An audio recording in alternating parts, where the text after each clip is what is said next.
And December 14th, 2021. We'll start roll call to my left. Homer, City Council Member. Dr. Joseph Ford, Council Member. Shelby Carsolari, City Council Member. Ronnie Price, Mayor. Troy Tabor, City Council President. Mike Warrington, City Council Member. Tim Berry, City Council Member. Bud Buchanan, Police Chief. Donna Davis, Chief Financial Officer. Lance Onsta, Assistant City Administrator. Rick Lanzis, Director of Public Works and Utilities. JT Klaus, City Attorney. Les Mangus, Director of Community Development. Susan Renner, City Clerk. Jennifer McCausland, City Administrator. That it? All right. This time, Rick Neubauer from Augusta First Baptist Church will lead us in invocation. How you doing, sir? How do you? Let us pray. Well, Heavenly and gracious Father, we come to you tonight. We thank you for the opportunity we have to live in a place where we can come before our elected leaders as citizens and share our concerns, make our voices be known. We thank you for the leaders who listen. We pray for wisdom and discernment tonight, that everything that is decided and done is in the best interest of our city and our community, that you would watch over us and keep us united in everything that goes, whether we agree or disagree tonight about our city and the things that are going on. Pray that you would lead us and guide us in all that is said and done tonight, that again, we would be blessed even more than we are now. We ask it in Jesus' name, amen. Amen. Amen. Join us in standing pledge of allegiance, please. I pledge allegiance to the flag of the United States of America and to the republic for which it stands, one nation under God, indivisible, with liberty and justice for all.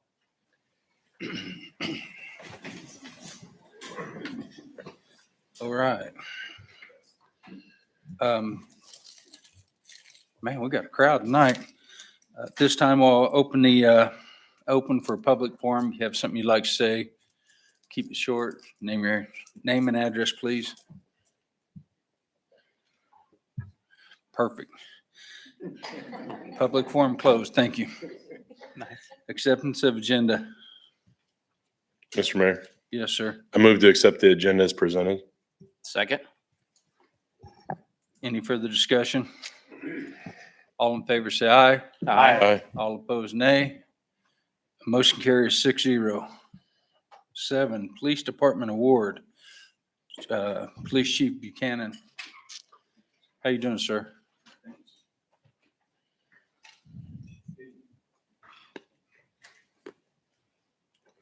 Thank you for letting us do this tonight, Mr. Mayor. I know we have a very busy night, so I'll try to go somewhat quickly with this, but this is obviously a very important award for a life-saving that Officer Russell here was a part of.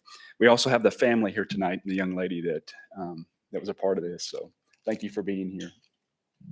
So on November 2nd, 2021, the Andover Police Department and the Awards Board met and reviewed nominations for department awards. The Awards Board made the following recommendation.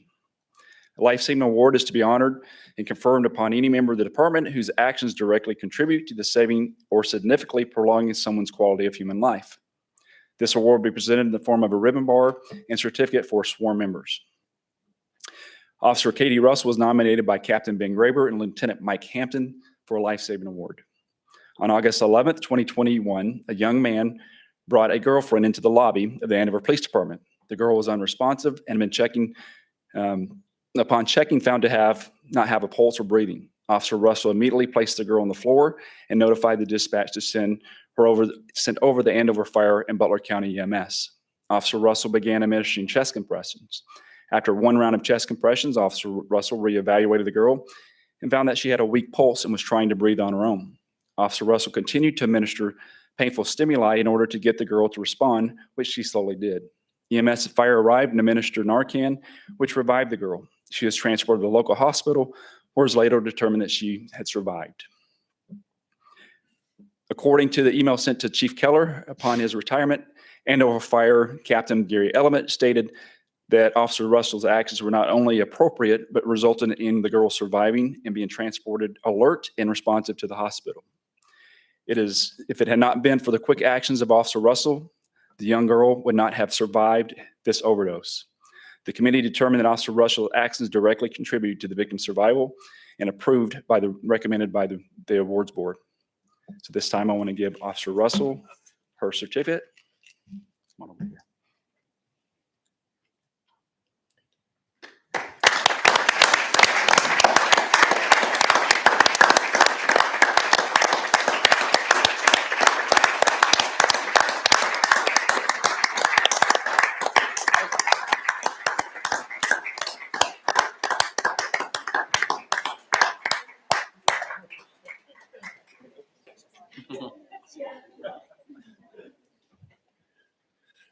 Right.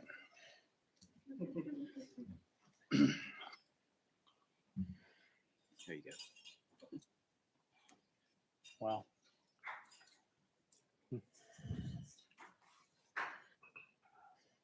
Okay.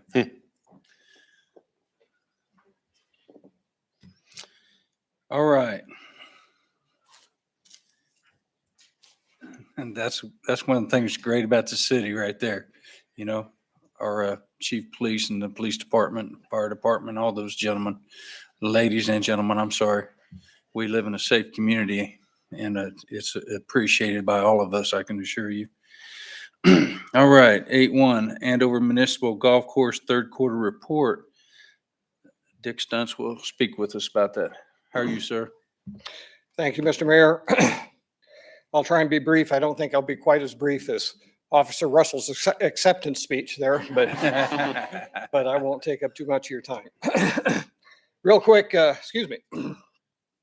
Real quickly, the third quarter was, if we compare it to last year, which was our first year, was down slightly. We were down about 10% on rounds, about 7.5% on revenues. However, I think maybe the better news is that if you start from the first of the year or from the 1st of March, which was our beginning last year, we are up 10% since the 1st of March. And I think it's it's the other way around. We're up 3% for the year and we were up 10% starting on January 1. So that is a revenue statistic. So we feel very good about it. We just feel like things are going well. I think most people are aware that nationally, the 2020 year, the COVID year, we called it the COVID bump, golf went up about 15% across the country. And so the question coming into 21 is, are we going to maintain that increase that we experienced in 2020? And in networking with my fellow operators all around the country, it has been true. We've maintained those numbers. And so that's good news for the industry. And certainly we can say that we're in that same boat. Real quickly, just a few things. I would say that in September, we had our first Community Appreciation Day, bouncy house. We had lessons by the First Tee staff. We had free food. We did lots of different things. It wasn't heavily attended, but it went very, very well. People seemed to enjoy it, and we certainly plan to make that an annual event. So we're very, very pleased with that. The other thing that I guess I won't belabor you with the reports that you all received and just regurgitate them to you, but what I would say, and this I did say 3 months ago, and that is, this is my 4th experience with a government agency, a county and 2 other cities to either lease or manage for them. This is the best experience I've ever had. I just feel like I have a team. We're a team. I feel so appreciated. I feel like whenever we have needs, questions, problems, whatever like that, and I'll single out Rick and Daniel. I think I saw Daniel over here as well. They're very cooperative. They come to our aid. They help us with the things that we need. And I just want to say thanks to everybody. Starts right here with the people sitting in the front of the room, goes right on down through your staff. So again, thank you very much. Things are going well for us, and I'd entertain any questions you might have. Anyone having questions? Thank you. That's how you keep it short, no questions. I too feel we have a good partnership, and I like what I hear from the community. Unfortunately, I have not been out, but I'll do a better job of getting out there to play. Thank I you. won't take you to task for that tonight. All right. Thank you. Thank you. Thanks, Dick. All right. Consent agenda. Mr. Mayor, Yes, sir. I move to approve consent agenda items 9.1 through 9.7.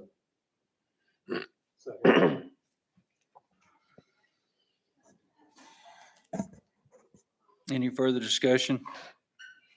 All in favor say aye. Aye. All opposed, nay. Motion carries 6-0. Amended budget, Donna Davis. Before we have our public hearing, I just wanted to summarize for everyone again what it is we're amending. It's just a general housekeeping that we do every year. There's only 3 funds that we are amending. One is the park impact, because we're combining it with the park improvement fund. So by regulations, we have to treat that as an expense to move it over there. So I have to amend it so we can move all that money into one fund. The recycling and trash utility, again, when we do the budget, we estimate how many customers we're going to have and what amount of that will go back to Waste Connections. Some years I'm a little better at guessing, some years not so much. So this is just to true it up so that we have the money in the budget to pay them their full amount. The sewer expansion and equipment reserve, we are anticipating an engineering contract and a few other miscellaneous expenses in 2021 for the expansion of the wastewater plant. So those are the only 3 things we are amending. So I would request that we have a public hearing at this point. All right, so at this time, I will open a public hearing and take input from the public.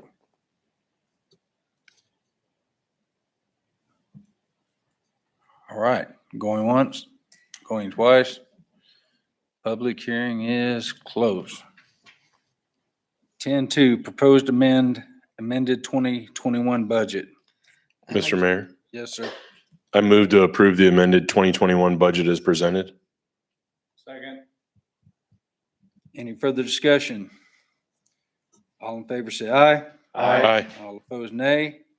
Motion carries 6-0. Before we move on, I would like to say that we will need everybody's signature after the meeting on the form. So see Susan.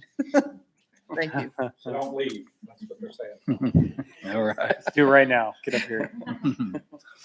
All right, strategic plan, Paula Downs, WSU, the final report, 120921. There she is. I'm here. Here I Thank you am. today. I'm well. Thank you. Thank you for having me here. I wanted to let you know that you have before you your strategic plan. And this document may be only, I'm not even sure how many, 43 pages, right? And a lot of that has required over 10 months worth of work and a lot of discussions that you all have been a party to. So just wanted to provide some overview about where we've been, what the process has been, and where we have ended up now. And I'm hoping that I'm going to start pushing the right buttons, Susan. They gave me this, this thing, and they didn't give me any instructions. So there you go. This one. There we go. Here we go. Strategic plan. So the process involved this.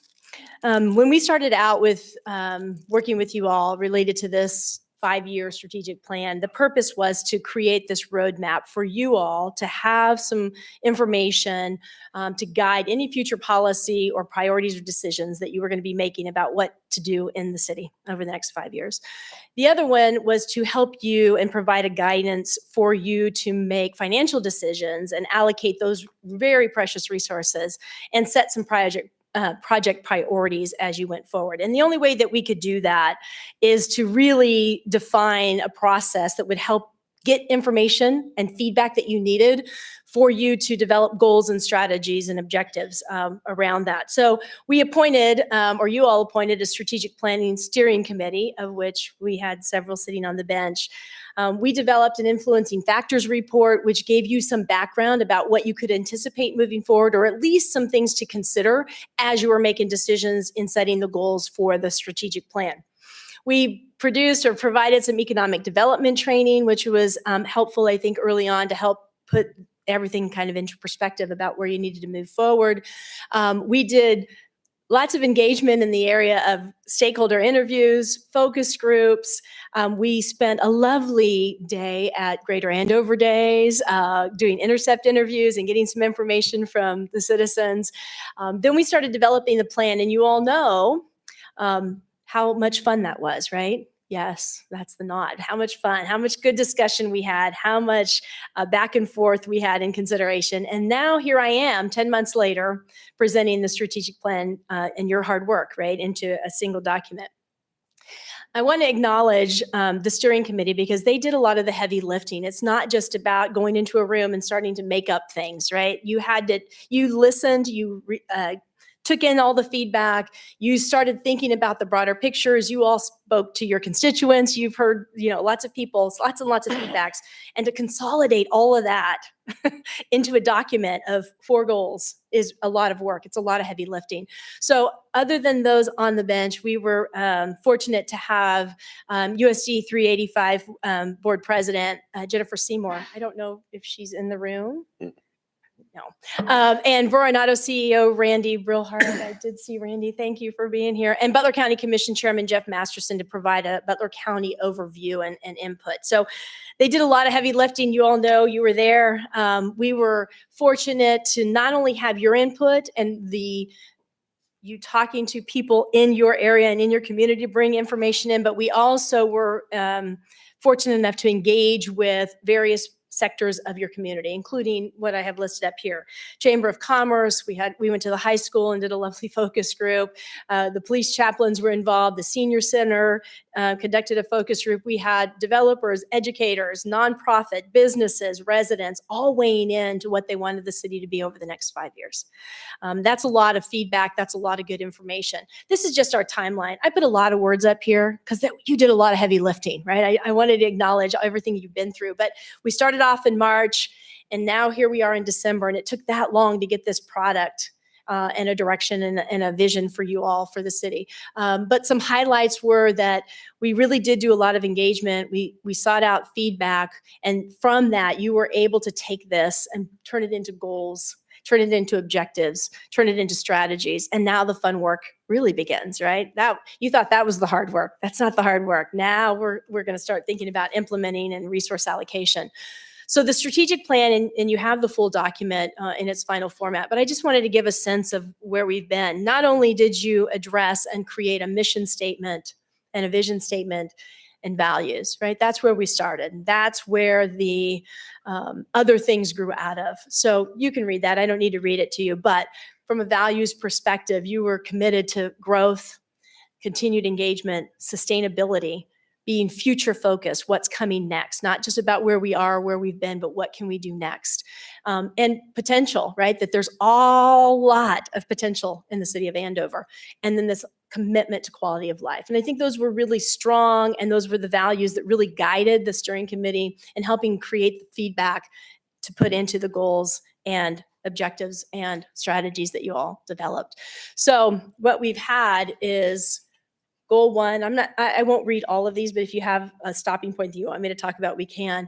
We talked a lot about the goal being parks and sports and parks, offering a vibrant public space, which you've invested in, to attract people to engage in the community through sports, events, and activities, right? That's a critical goal for you in the community. And there's objectives and there's strategies to move that forward. The second goal was to really put an eye on economic development and quality of life, to attract, retain, right, powerful words, and grow thriving people and companies in the city of Andover, right? Critical to your quality of life. And there's all kinds of strategies and objectives related to what that looks like. Goal 3 was about communications and marketing, promoting the city of which Andover, to inform, again, and attract and retain people and businesses. You keep going back to that word about attract and retain. And I think that's really important and critical. And you'll see those words throughout your strategic plan. So communications and marketing.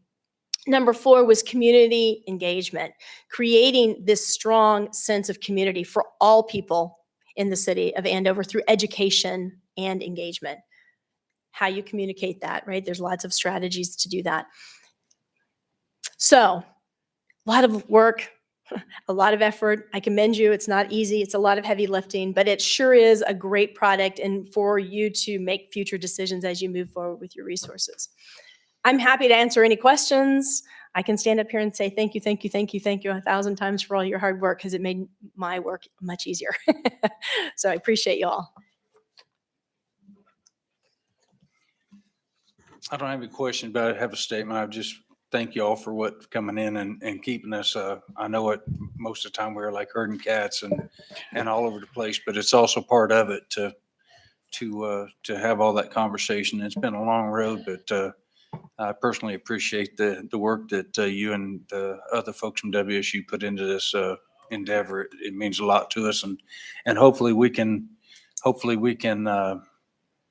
live up to what you presented with us to follow it through and get it done. So I thank you personally. Thank you so much. And my job description, I think I've said this before, Mayor, is herding cats, right? That's part of my job description. So it was a pleasure. It was a pleasure to work with you. You have a great staff. You're in good hands. This plan is in good hands.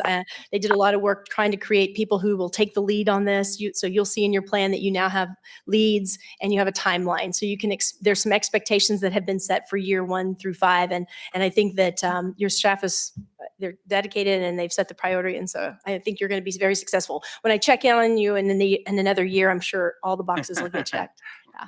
Thank you. I appreciate the opportunity. If I remember right, you tried to get away with us and couldn't stay away. You came back and said, hey, these guys need a lot more help than I thought. I'll be back. Yeah, you needed a little bit more wrangling, right? You need a little bit more wrangling. Yeah, it was my pleasure. So anyone having questions or statements or?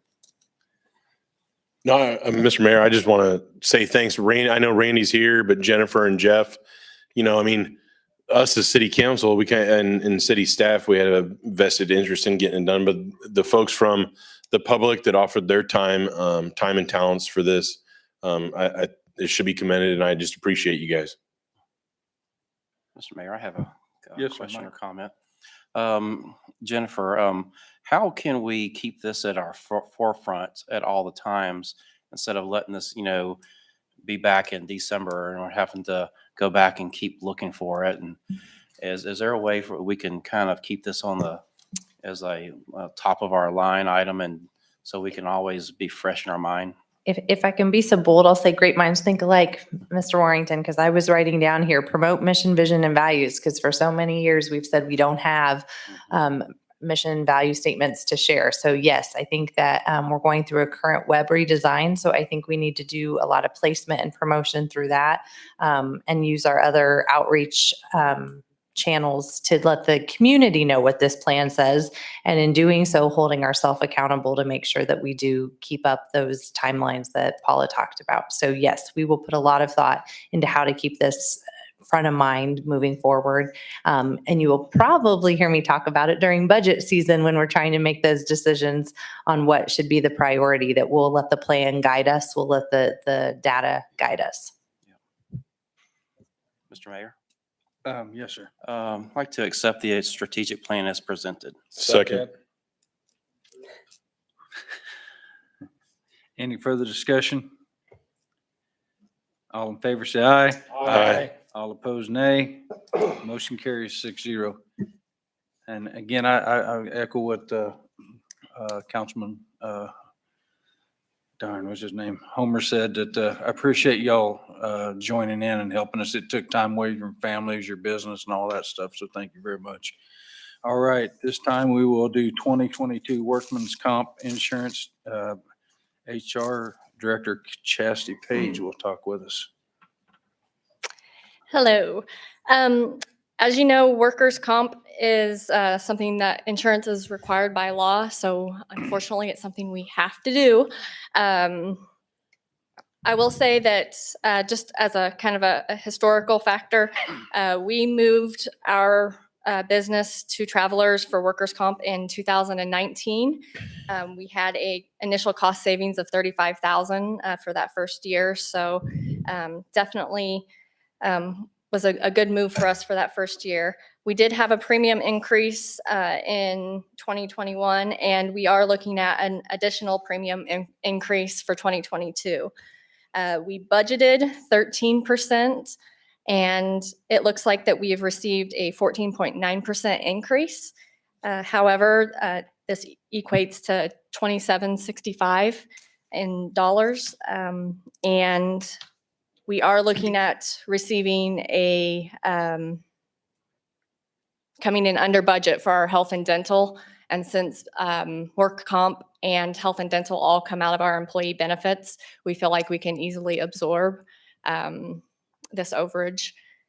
At this time, I'll go ahead and let Dusty with ICI present his executive summary of the proposal. And then if you have any questions, you can feel free to ask.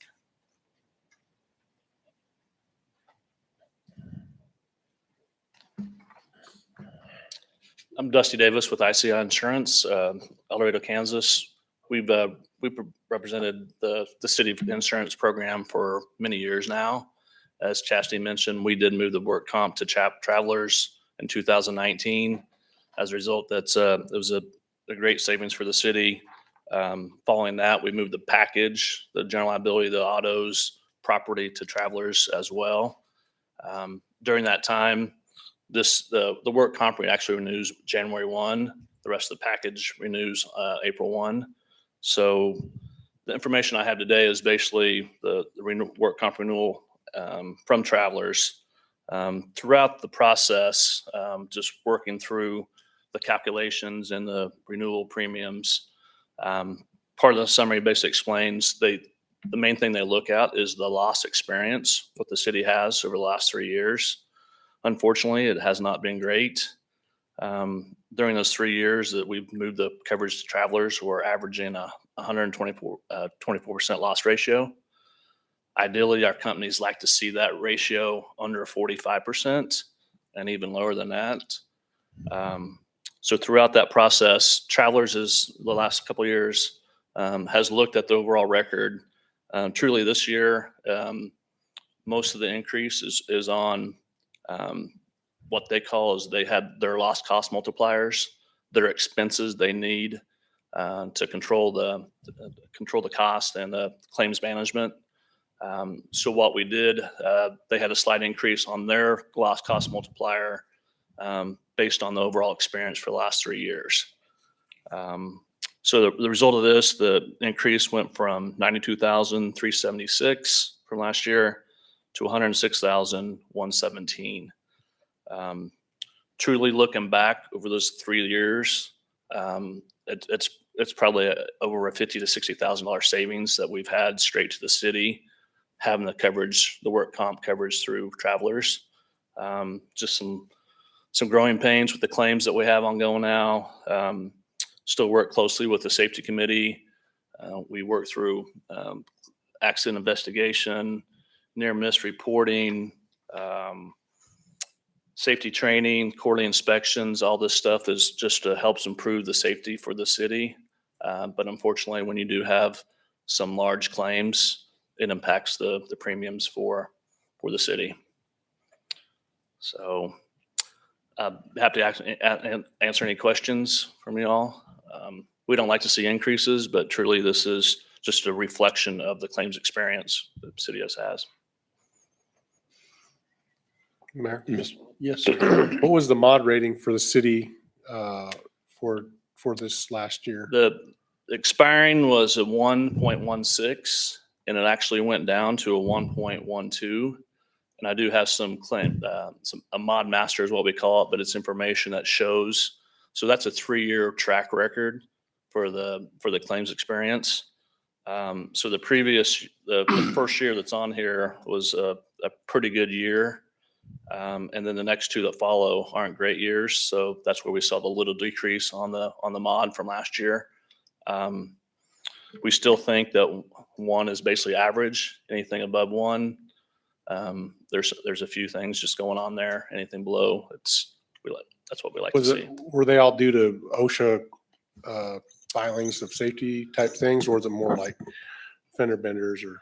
No, it's everything on the work comp side is truly just work comp related claims, medical claims, anything like that. OSHA recordables of some sort? They would count on our OSHA reporter, even though the city's not required to, but right. Correct, yes. Yeah. One thing I will say, and I don't know if it makes it better or worse, and I don't know if there is a better or worse, the accidents or the work comp claims that we had were line of duty type of injuries this year. If they happen at training, then you say, well, they're training their bodies and their minds in order to be prepared. But there's often a frustration when they happen at training because you say, well, why were we doing this? Because now we have these injuries. nearly all, if not all, of the work comp claims that we did endure in the last year happened in the course of doing one's job. So I frequently bristle a little when I hear department heads say, well, that's just kind of the cost of doing the work, or that's just how it is when we do the work. But I do have to acknowledge that at some point, some of the work that we are engaged in is such that things do happen while you're in the line of duty, especially in some of the roles that our employees play. And the same goes to training with our first responders and stuff. The training that they do to keep us safe does cause at times injuries. So it is as hard as it is part of it. So, all right. Any other questions? Mr. Mayor? Yes. On the overlapping and the two large medical claims. So next year, if we don't have two large medical claims, we'll see a decrease? What was the experience mod is basically a 4-year track record, not counting the current year. So truly, we're going to lose a decent year and pick up another tough year. So in essence, just from talking to Jenny from a budget standpoint, that your experience mod is going to go up for next year. Oh, okay. Yeah. Thank you. Anyone else? I would say that's one of the hardest things about work comp. If you have a bad year, it hangs around for a long time. I mean, every once in a while we'll still bring up a claim that I'm like, are we still dealing with that one? So it does stick around for 4 years, which can feel like a lifetime at times. Correct. I'm assuming, Dusty, that you've checked other companies for us. There are a few other companies out there based on what I mentioned earlier with the loss expenses that where Travelers is. This is one of the lowest ones out there for any work comp carrier, let alone a public entity, which is truly, there are only a handful of companies that will cover a public entity based on the exposures out there. Mr. Mayor? Yep. I'm move to approve the workers' compensation insurance renewal with Travelers for the 2022 calendar year as presented. Second. Any further discussion? All in favor say aye. Aye. All opposed, nay. Motion carries 6-0. At this time, I will recuse myself from the council and let President Tabor do business. President Tabor. Someday, maybe. El Presidente. All right. Well, we're going to move on to item number 13 regarding several actions with the Heritage.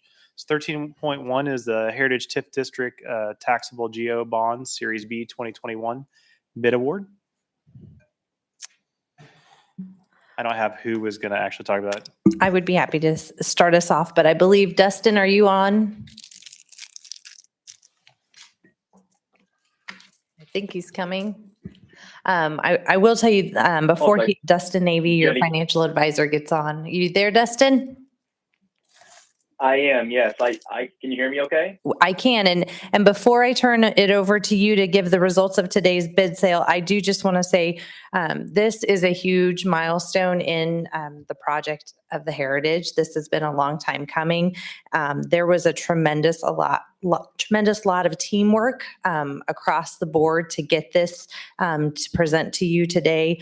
The days and hours right up to Thanksgiving holiday, and then the day right after Thanksgiving. The lenders involved, the development team, your bond counsel, and your financial advisor have been very busy to ensure that we were able to make this happen before year end and before we get to that kind of dead zone right around Christmas time where the bidding is not very good.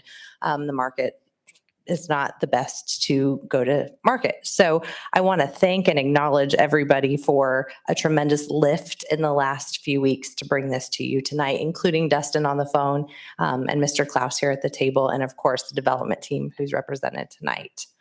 With that, Dustin, if you want to give the results of how today's sale went. I would love to, Jenny. Thank you. And I don't think my video is working, so I apologize. Hopefully everybody can hear me okay. I just want to echo Jenny's comments and sentiment. Obviously, a lot of work by a lot of people throughout the course of really nearly 2 years. And so we're very glad to present and to share the results of the last heritage sale. As you're aware, this was a taxable bond issue, and the actual bond amount is $16,890,000. The city received 5 different bids for the bonds. You may recall from ongoing conversations over the course of the last couple of years, our interest rate projections for kind of the phase 2 financing was right around the 2.25%. Obviously, as we've talked about here in recent months, there has been some additional volatility in the marketplace, and we have seen interest rates increase from where they were kind of late summer as we started the conversation related to the financing of this phase. Fortunately, the city did receive a bid from a Bank of Oklahoma, BOK Financial Securities, and that bid was a 2.186% for the 20-year financing, which again is a very, very good interest rate given just the volatility that we've seen over the course of the last 3 months. The other bids, and so you probably have a bid tabulation form in your packet this evening.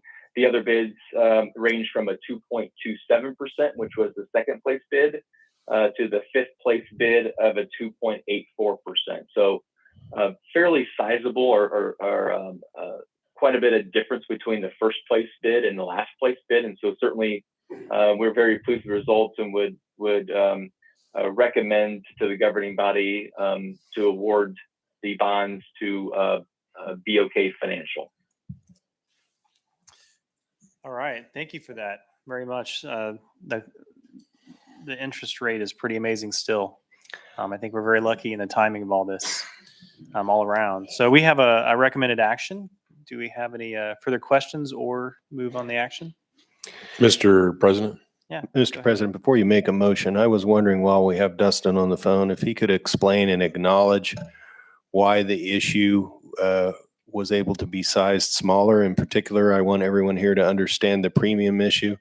And I'd also like him to explain that BOK added bond insurance and what that means, particularly what it doesn't mean, that it doesn't replace the city's TIF or its obligation to pay the bonds, but simply ensures the payment to the bondholders. Would you take a moment and explain those two things, Dustin? Yes, absolutely. So maybe on the first component of this, if you remember when the city originally authorized the issuance of these bonds, the bonds were sized at a par amount of $16,940,000.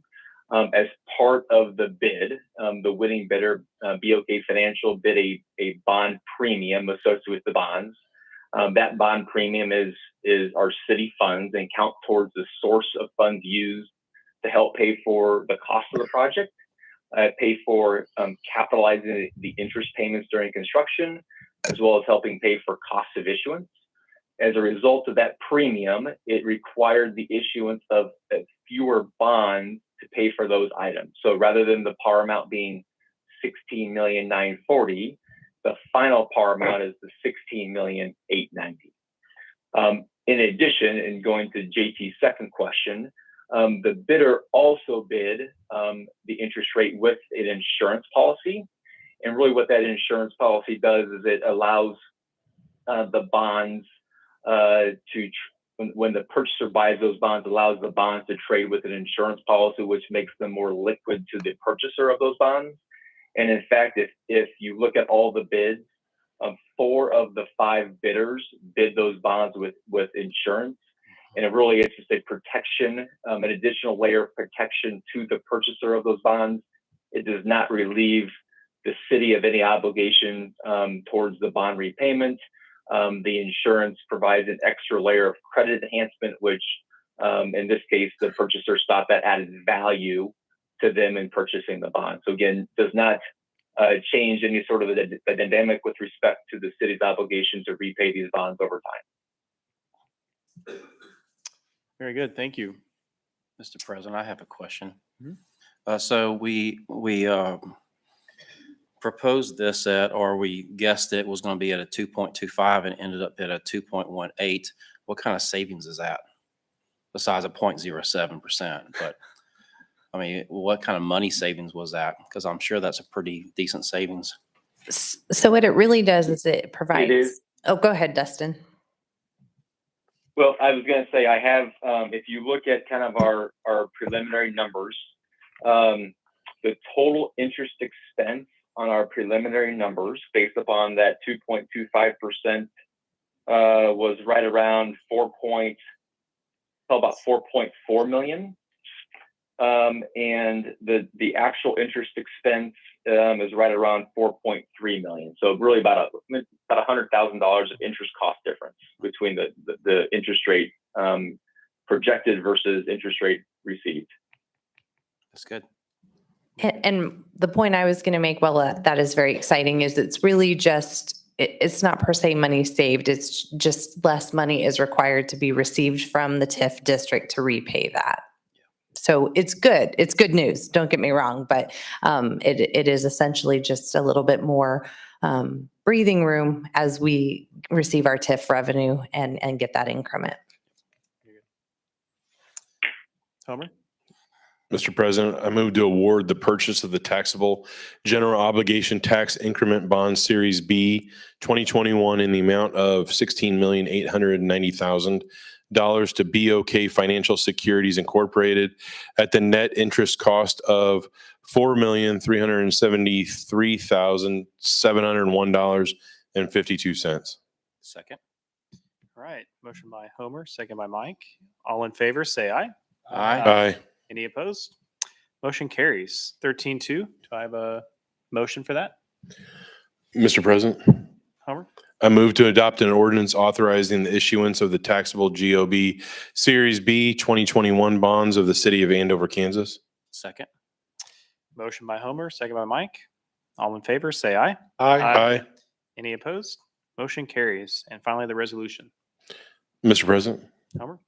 I move to adopt a resolution describing the form and details of the Series B 2021 taxable general obligation bonds of the city of Andover, Kansas.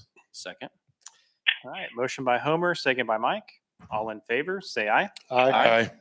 Any opposed? Motion carries. All right. Congratulations to everyone for all the hard work you put in. This is, as Jenny said, a long time coming. Very good. Next item would be the Heritage IRB. Jenny?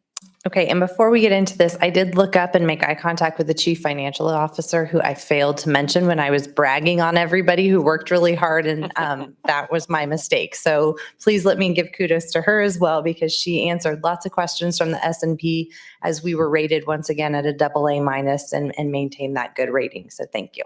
Wonderful. Yes. On to, yes, AA-, which is a very good rating for a city of 15,000. So we should be very pleased with that.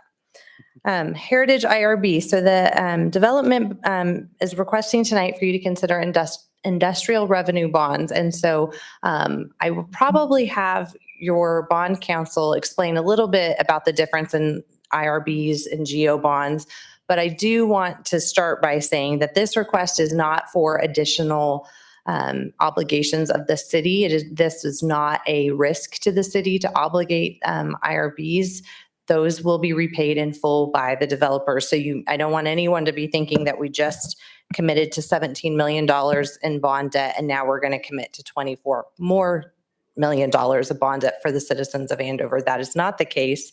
The primary request for this is a sales tax exemption certificate that goes along with this form of financing, and it will save the development just over, and I don't have it in front of me, but over $2 million if it is approved. So it does allow them to make their investment go further in the heritage development. Mr. Warrington and I met on, and why don't I have my agenda pulled up? December 6th. December 6th. Thank you, Mr. Warrington. Good memory. And we met with Mr. Jones with the Heritage and discussed the plans. We're pretty well familiar with what the plan is. But we did what we always do and have what we call an administrative committee to review the request and then to make a recommendation. I will now turn it over to Mr. Klaus to describe to you the financing structure and how this will work. And then if Mr. Warrington would like to share what the determination of that committee meeting was. JT, before you start, just a quick question for a refresher. Even though it's not necessarily on the backs of the taxpayers for the RB, does it modify or go into a calculation of our rating as a city? No, it's not an indebtedness of the city, so it shouldn't be considered an indebtedness of the city. It does not count as statutory or overlapping debt for any computation. I know I've asked that question over the years several times, but just so everyone knows. Thank you, JT. You bet. That's what I was going to explain in large part. Of course it is. Well, there you go. So I've caught a bit of a loss. What I'll explain very briefly, because it's just been a while since we've done a economic development revenue bond, is what the statute calls them, is that the bonds are issued to construct the project. The project is then constructed and leased by the city to the developer, who obligates themselves to pay rent that equals the principal and interest on the bonds that were issued. The credit for the issue, as President Tabor was pointing out, is the lease obligation, the rent that is going to be paid. The law is clear that that doesn't create an obligation of the city to pay if the rent, which equals, we like to say magically, the principal and interest on the bonds, if the rent isn't paid, there is no obligation for the city to pay it. In other words, the people who buy these bonds understand that the city is a mere conduit and that its credit is not there to pay the bonds. And many times, and I believe that'll be the case here, the developers acquire the bonds themselves. And that's because of the benefits that are available. There are typically two significant benefits that are provided through the issuance of economic development bonds. It's important that we discuss those because one of them is not applicable here. One of the things the Kansas statute allows, if you were to have a public hearing, if you were to have consideration, if you were to have a cost-benefit analysis, if you were to go through that process, is for a city to grant up to 100% property tax abatement on the property for up to 10 years. That hasn't been requested here, and it's been understood from the very beginning, in part because that's where the increment would come from for the bonds you just issued, that there is no tax abatement associated with these bonds. So the principal benefit, which we will be working on the coming days to the developer, is that because illegally the city is constructing the project, it is exempt from sales tax on the acquisition. And the sales tax at the state level is more significant than the city's sales tax. But effectively, as the materials are acquired, there'll be an exemption from paying sales tax on the construction of the materials. This is why the developer seeks this benefit. It is a substantial savings that allows them to increase the amount of the investment by not having to pay the state and local sales tax on the investment, which comes through the issuance of the economic development, more commonly called industrial revenue bonds. If you have any questions about that, I'd be delighted to answer them. What's on your agenda tonight is just merely a resolution of intent that you intend to issue these bonds in the future. That will allow the city to obtain and the developer to use a certificate of sales tax exemption.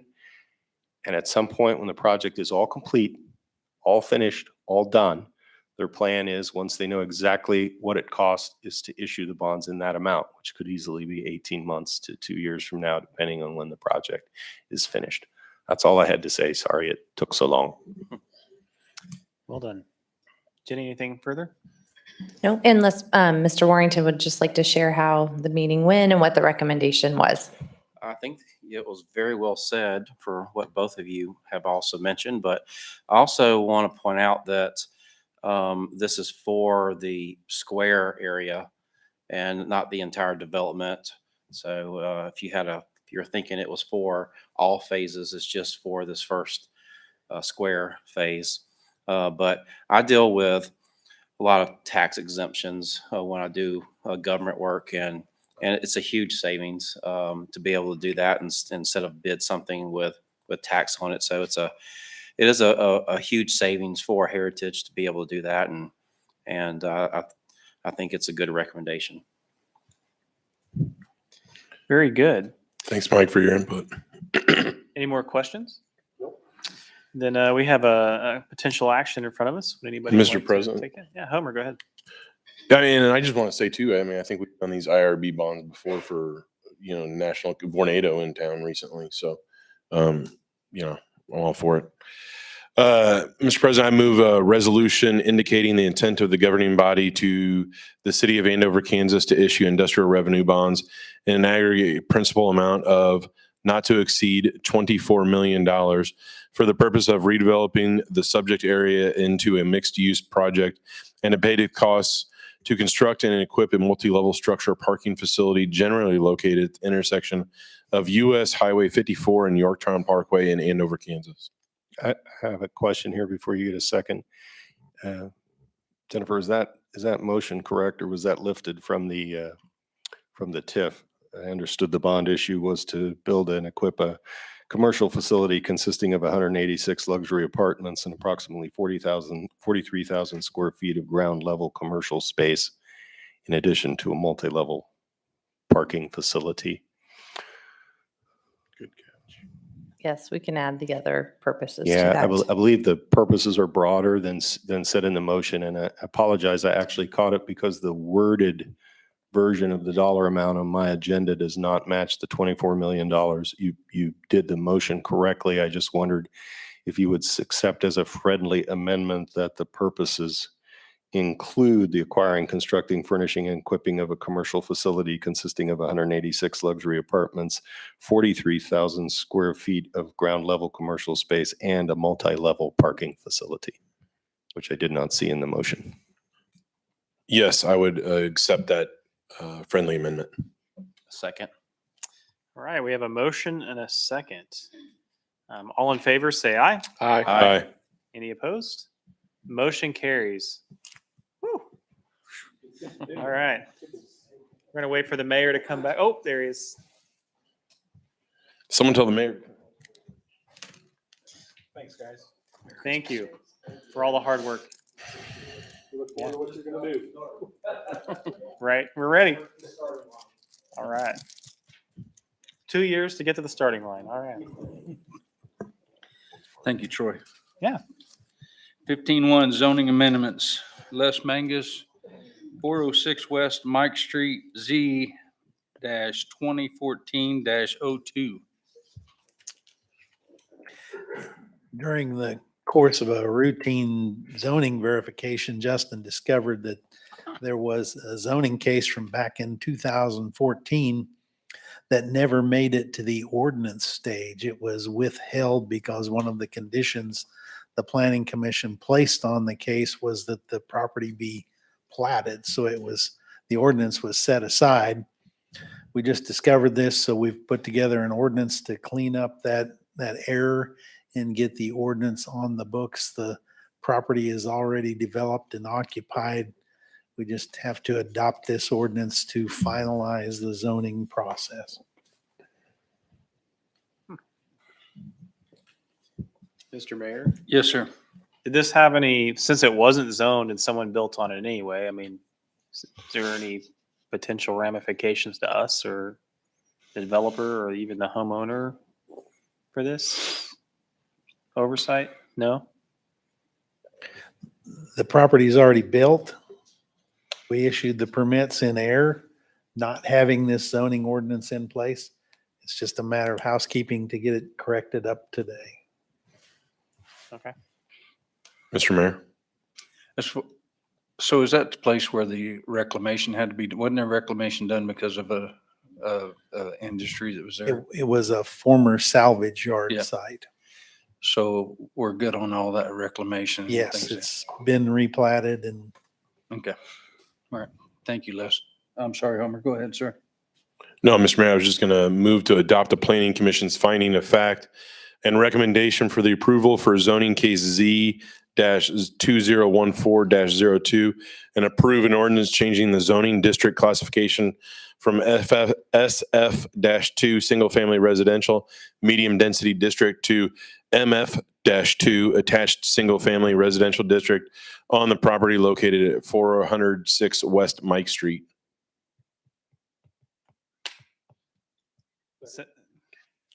Joe. That's all right. Any further discussion? All in favor, darn it, all in favor say aye. Aye. All opposed, nay. Motion carries 6-0. Excuse me. 15-2 Cornerstone Edition Preliminary PUD Z-2021-02.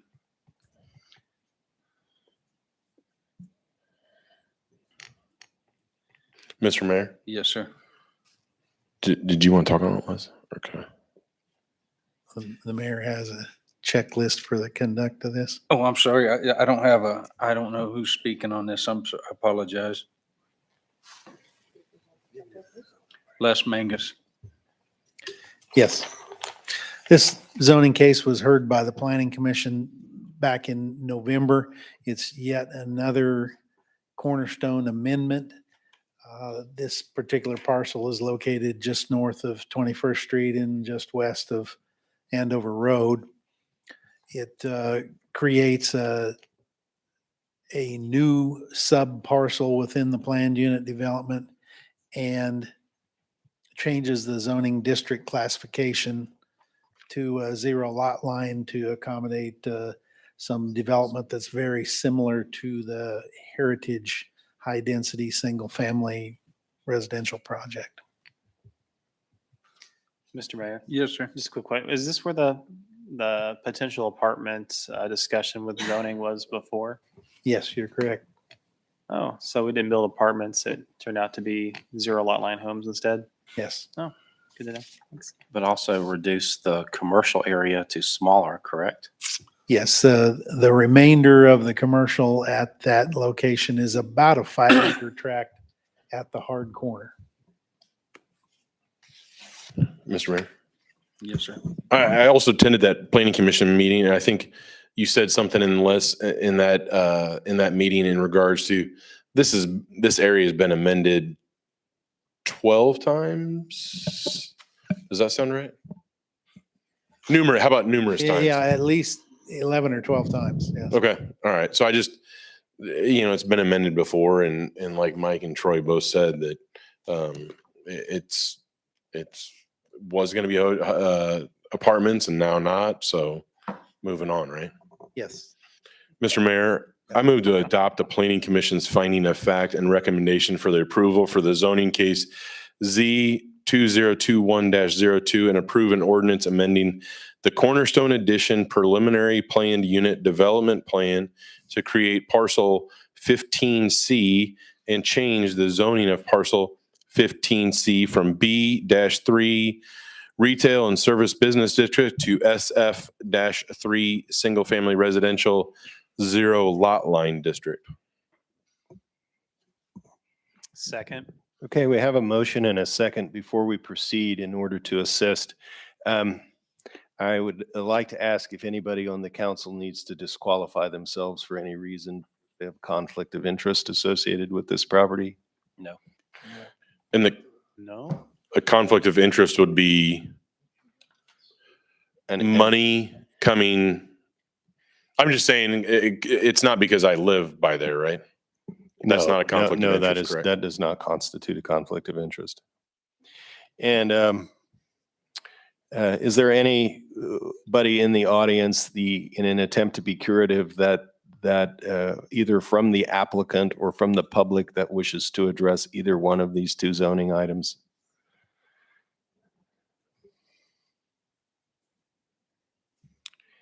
If not, has the clerk received any communications on this or the previous zoning matter? No, I have not. And so, having had the opportunity for public hearing on both of these and had an opportunity for the applicant to speak. City clerk having confirmed that there are no written communications from anyone. And there is no conflict of interest. The only other question I would ask was, did everybody receive the Planning Commission draft minutes, the unapproved minutes, and were they able to review those? Yes. Yes. Okay, having confirmed all of that, Mr. Mayor, I think we can entertain the motion Okay, on the thank you. table. Thank you for catching that. I appreciate it. And we are, okay, any further discussion? All in favor, say aye. Aye. All opposed, nay. Motion carries 6-0. Mr. Mayor, Yes, I sir. did forget to ask a question. Do we have a current potential, I guess, developer that's already got some planning going on for this spot, or is it just in case? No, we've actually looked at a plat for the area that should be forthcoming, and the developer hopes to be building houses soon. Wonderful. Thank you. Mr. Mayor, I have just an additional question to that. Yes, please. This is a new developer, isn't it? This is the same group that's building the high-density single-family in the Heritage Project. Okay, but it's a different developer from the master plan developer of Cornerstone. The property's actually sold to the Perfection Signature Properties group from the original Layham group.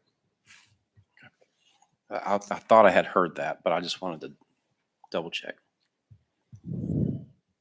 Cool. All right. Good. So we need a checklist along with this next. Okay. Just waiting on me. 15-3 Cloud City subdivision. Preliminary PZ-2021-03. We voted. We voted. Oh, It did you passed vote? unanimously. Yeah. And it was Homer, and who was the second? Was it Joe? Should we get them all together? I thought it was you. Oh, was it me? Yeah. You can call me Joe. Call me Al. Sorry. Play Michael J. Fox. That vest. Did you just snort? Yeah, we just snorted. Joe. It's this guy. The other Joe. Joe on the end. We did 15-2, sir. We're on 3. We're on 15.3.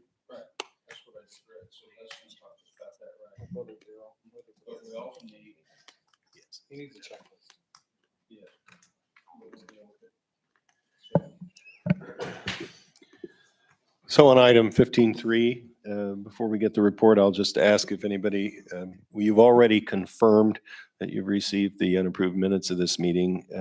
Is there any reason anybody would need to disqualify themselves on this matter that we're not aware of? No. No. And any of you received any written communications regarding this proposal? No. Has the city clerk received any written communication regarding this? I have not received it. The mayor will now allow the zoning administrator to give his report. Thank you. Now, Les will talk to us about Cloud City subdivision preliminary PUDZ-2021-03. Mayor and council, the amendment before you tonight is, as with Cornerstone, one of many to the Cloud City subdivision. This subject property is the vacant lot that's in between the Dillon store and the Sunstone Apartments. Developer has come to the table that wants to build a senior living facility, and he's asked for a change in zoning district classification that allows the senior living facility and some taller structures. A 4-story in height. He plans to build 141 units that includes not only independent living, but assisted living and memory care in a campus style setting. He's done these type of developments all over the upper Midwest and has a very nice plan. You got a copy in your packet that shows what he intends to build, and your planning commission held the required public hearing and recommended this change to the Cloud City subdivision preliminary PUD. Thank you. Any questions? Mr. Mayor, if you recognize if there's anybody in the audience from the applicant or the public that wishes to address this item? Yes, if there's anyone in the audience that wants to discuss this PUD, feel free to address the council. No? All right. Mr. Mayor, Yes, sir. I move to adopt the planning commission's finding of fact and recommendation for the approval for zoning case Z-2021-03 and approve an ordinance amending the Cloud City Addition preliminary planned unit development plan to change the zoning district classification from B-4 central business mixed use district to MXR multiple family mixed residential district and amend the general provisions. Second. Any further discussion? Mr. Mayor? Yes, sir. Just one question. Did you say 5-story? 4 stories. Pardon? 4 stories. Okay. Story. Okay. Thank you. That's all. His original application was 4 or 5 stories, but as he got into the building development, he decided to go with 4 stories.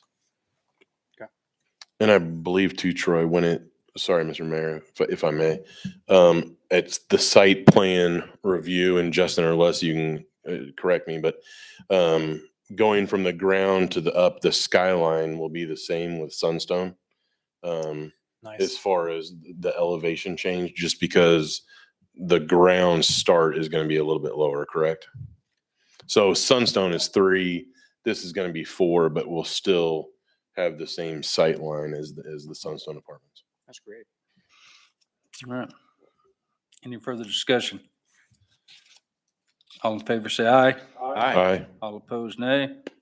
Motion carries 6-0. Prairie Creek 6th edition. Just- I'm sorry. Just Prairie as a Creek 6th reminder, before we move on, Mr. Mayor, the city's policy previously adopted requires us to point out that if anyone was aggrieved by the final decision of the council or commission on any of these zoning matters, which we would be unaware of, they would have 30 days after the effectuating ordinance is published, within which they could file an appeal with the district court.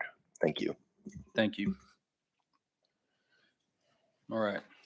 Prairie Creek 6th phase 16-1 change order number 1, water, sewer, and drainage.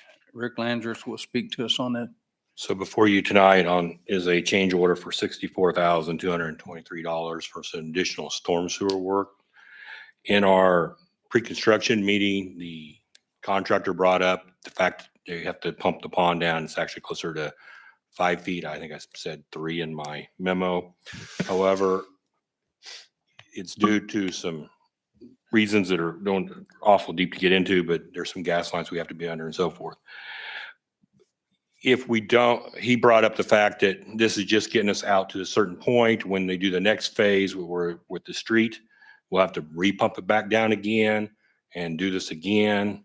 And also when they do the next phase over in, I guess it'd be 7th or 8th, they'll have to pump the ponds down again to do that. So while the ponds are down, he recommended that we go ahead and extend the sewer past those, or the storm sewer past those points, so they don't have to repump them down again. It is a little bit of an inconvenience to the neighborhood too when you pump those down.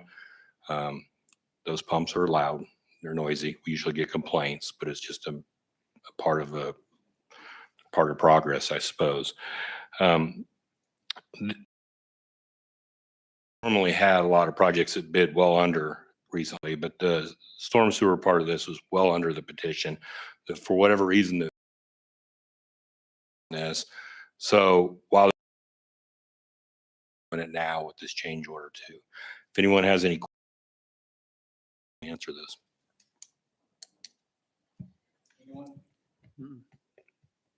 Mr. Mayor, Yes, sir. I move to approve the change order 1 to the Prairie Creek Addition 6th Phase Water, Sewer and Drainage Project for additional storm sewer installation with an increased cost of $64,223. Second. Any further discussion? All in favor, say aye. Aye. All opposed, nay. Motion carries 6-0.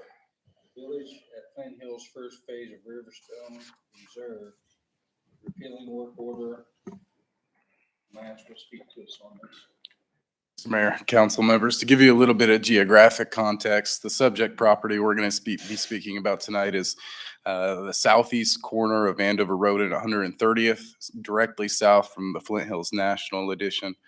To give you a little bit of historical context, that 160-acre property was originally zoned for residential development in 2007. In 2010, the first edition of that development was platted, which is the plat that you see before you now. Ultimately, the owner developer of that property did petition the governing body to vacate this plat in 2011. As with all of our platting processes, required improvements are identified, and generally, owner developers will petition the governing body to utilize the special assessment financing to fund those improvements, as this project did. As you know, upon acceptance of those petitions, work ordinances, resolution of advisability, and developers agreements are required. Again, as such, those all exist for this particular property. Now, when the subdivision was vacated in 2011, those ordinances, resolutions, and that developers agreement were not repealed or terminated, so they still exist. Fast forward to today, the current owner is under contract to sell this property to a purchasing entity. During that due diligence phase for the purchaser, they did the title work on the property, and that resolution ordinance and developers agreement from the previous platting process is still reflected on that title work. Both the current owner of the property and the purchaser have requested that we clean that title work up for them. By doing that, we have an ordinance that will repeal that previous work ordinance, a resolution that'll repeal that previous resolution from 2010, and then which will also terminate that developer's agreement that's on file. The staff recommends approval of these items. Any questions I can definitely answer. Mr. Mayor, Yes, sir. I move to adopt an ordinance repealing ordinance number 1453 of the city of Andover, Kansas. Any further discussion? Mr. Mayor, I do have a question. Lance, if with this being repealed, can they also ask the county to not be part of the city anymore? No, that action would have to come to the city council, to you, for de-annexation. And there was something else that I did want to mention, so thank you for reminding me. But if the sale closes, the purchaser does want to develop this again, a new plat will be required. New resolutions and ordinances and a developer's agreement will also be required. This essentially is a housekeeping item that just cleans the title work, just cleans the slate. But if the new owner decides he doesn't want to be in the city because he's unplatted now, he has every right to come and request that, correct? He can request it at any point. Yes, that's correct. Okay. All right. Anyone else? I would like to make one clarification there. They could get out of the city limits, but even if they're out of the city limits, if they wish to develop that, they must plat, which goes through our entire platting process. And if they wish to have city services such as sewer, they cannot be out of the city. So that felt a little open-ended there. I'd want to clarify that. Yes, the likelihood of that happening is slim and none. So, all right. It's a good question, though. All in favor, say aye.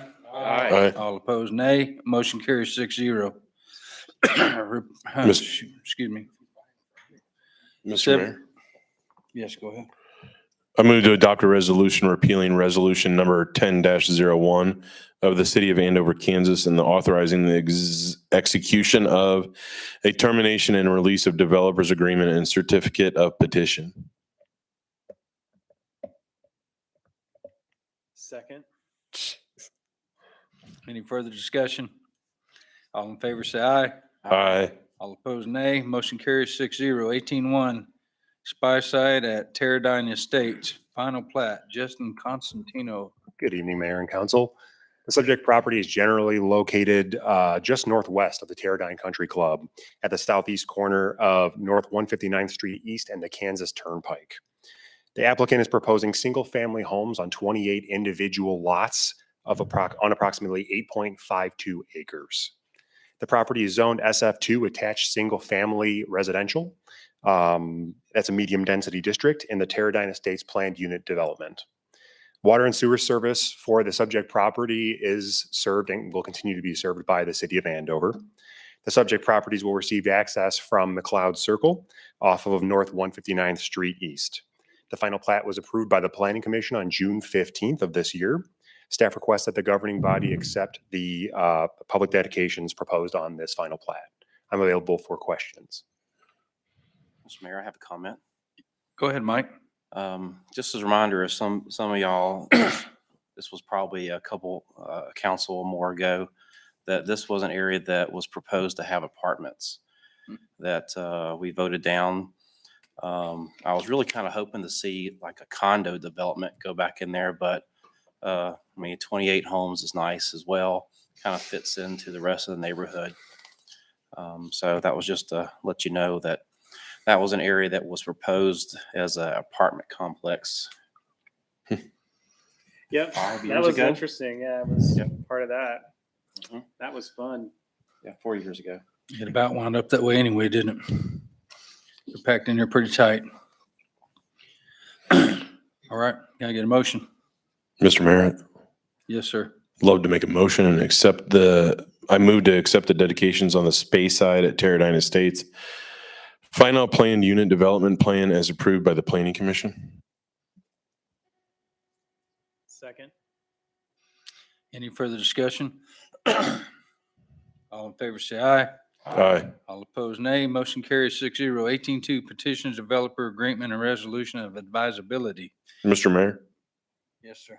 I move to accept the petitions for the highway dividing area wall, the paving, sanitary sewer, stormwater, drainage, and water. Approve the developers agreement and adopt a resolution of advisability related to the space side at Teradyne Estates. Second. Any further discussion? All in favor, say aye. Aye. All opposed, nay. Motion carries 6-0. Work ordinance. Mr. Mayor, Yes, sir. I move to adopt an ordinance authorizing the construction of certain internal improvements related to space side at Teradyne Estates. Second. Any further discussion? All in favor, say aye. Aye. All opposed, nay. Motion carries 6-0. Mr. Mayor, I do have just one question for maybe Lester and Justin, but is this just then to the east of like where they're the Teradyne's like I don't know what that facility landscaping maintenance facility is?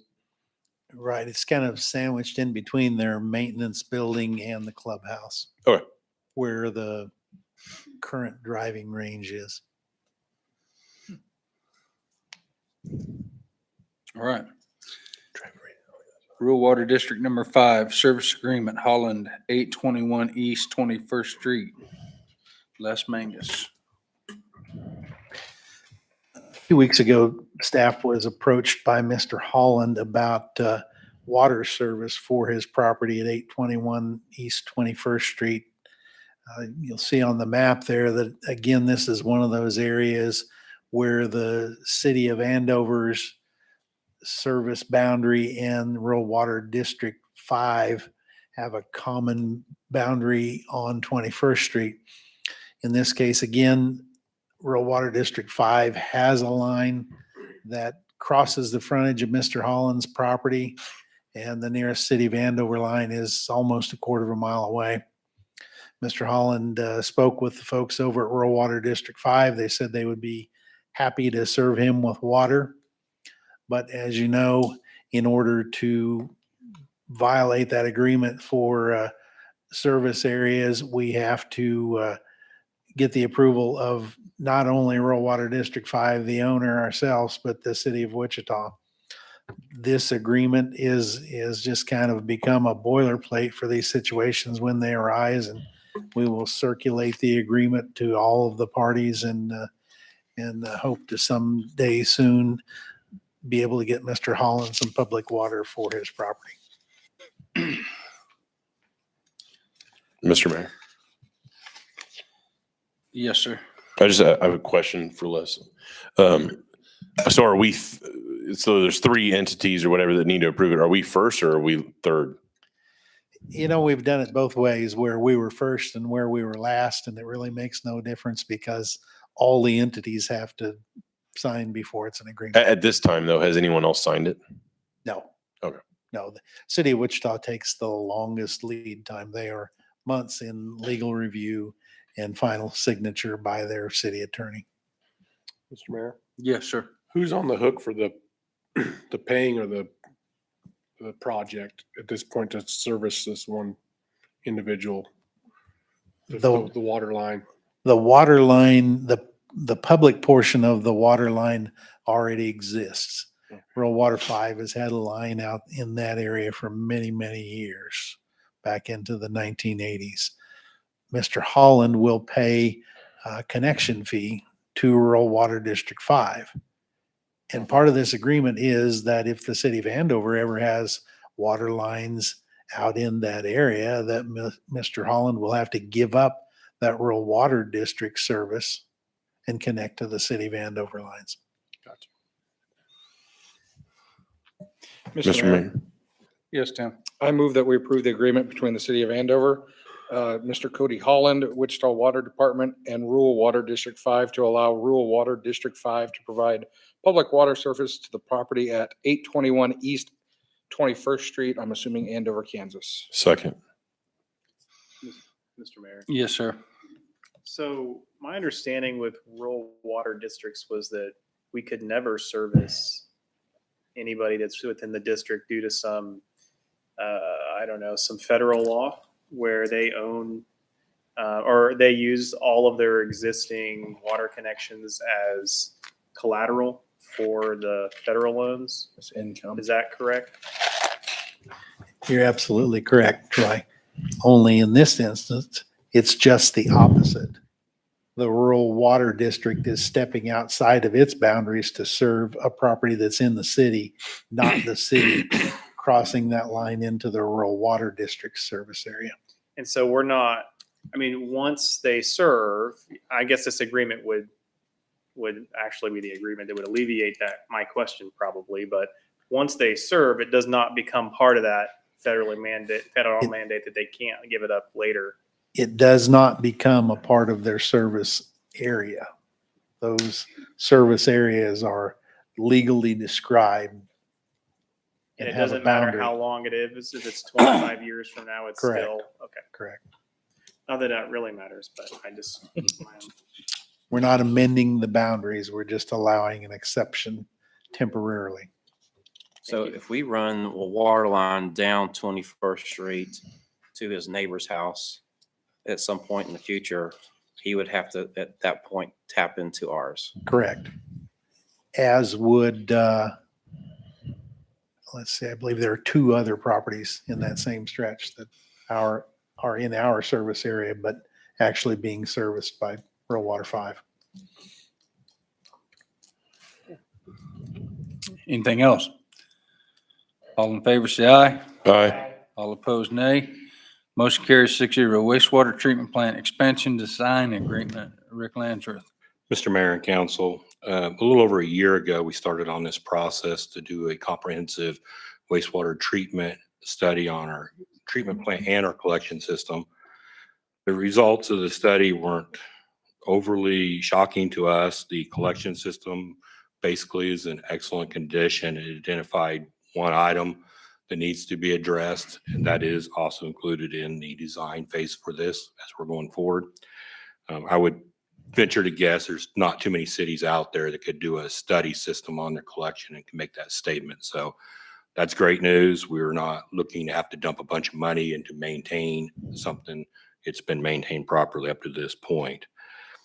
It did identify some needs, which we knew were coming, to deal with some new permitting restrictions and some growth. You know, as we talk, city grows, and with that comes the need to increase our volume capacity of our treatment facility, along with deal with new permit regulations that come down along things like phosphorus treatment. We completed our study. It identified this. We've endeavored into into negotiations with PEC. They're partnering with Burns, who also worked on this study with them, and also was one of the engineers on the original plant design. The opinion of probable cost included what they thought the cost would be on engineering too at that time. We have negotiated down. We believe we're somewhere in the neighborhood of $500,000 under that opinion of probable cost. It's hard to say truly because we added a few things to this. We added in a rate study to be done at the end of this design so we can analyze whether or not rates need to be adjusted to cover the cost of the future plant expansion and work on that, along with the design work on that 10-inch to 15-inch upsizing there that goes underneath the KTA over by the street shop. I would like to say that it's been a lot of work to get to this point, and I feel good where we're at, and we feel like we got a great team, design team on this, working on this. Sarah Unruh with PEC is also in the audience. If you'd have any questions for any of them or me, we'd be happy to answer.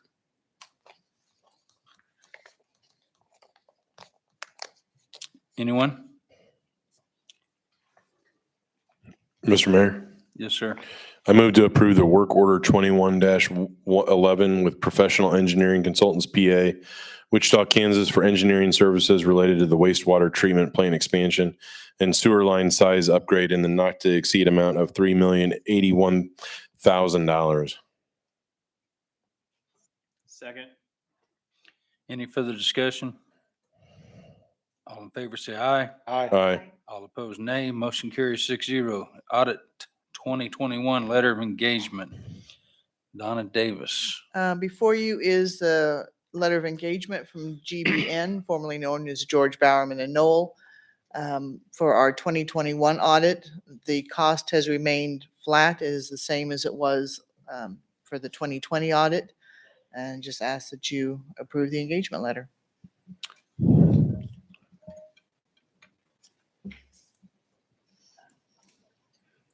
Mr. Mayor, Yes. I move to authorize the mayor and city administrator to sign the annual audit engagement letter with GBN PA.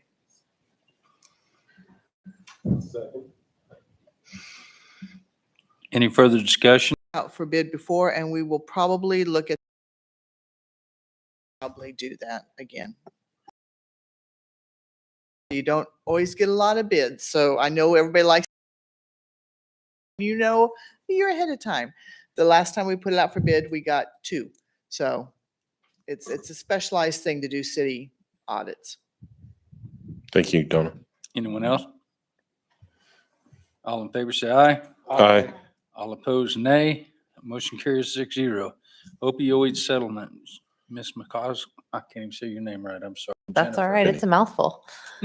Mr. Mayor and Council, before you tonight is a settlement, a resolution basically to approve that the mayor may sign a document that would allow Andover to participate in a settlement with 3 of the major manufacturers of opioids.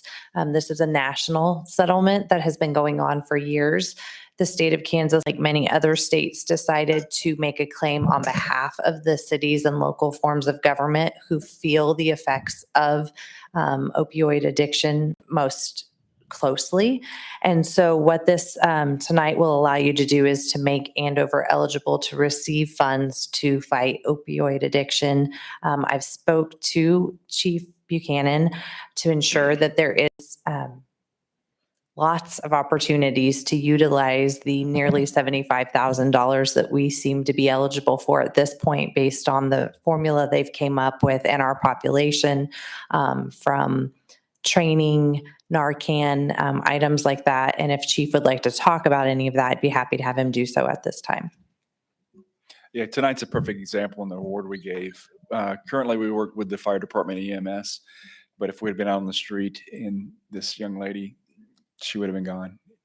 Very good chance for it. So we've been holding off on getting officers trained with Narcan, but this will help with that. We just want to make sure we had a good policy and training before they start carrying it. So, but again, tonight's a perfect example where that would have saved her life. And obviously the fire department did bring it over and help with her. So open any more questions you may have. And I would mention, this is kind of like the ARPA deal where we have to submit in for it on the front end, and then we can kind of figure out those details of how to utilize it. But there is a hard deadline of December 29th where local governments across the state must take this action. And we then will submit that paperwork through a portal with the Attorney General's office. Any cities that don't opt in, that don't have something to utilize these funds for, and there will be some, our city attorney assures me there will be some, they will respread their award to the cities that are participating, just like the state did with the ARPA funds as well. So there is the potential for that award to grow, but we do not have the opportunity to take this up at another meeting. So that's why it's a little bit maybe for some of you not a first time. I think we've talked about it once before, but it's a quick onto your agenda item because this is our one option. We also talked, we had to have at least $500 you had to spend. That's very minor, that easily to spend that. But we did a quick search of Narcan, how much it would cost for 26 officers, be 30 really. It's going to be over $3,000 pretty much. So the money's there. It's just a matter of we'll look at other ways how we could use this, especially education and working in other avenues that if possible.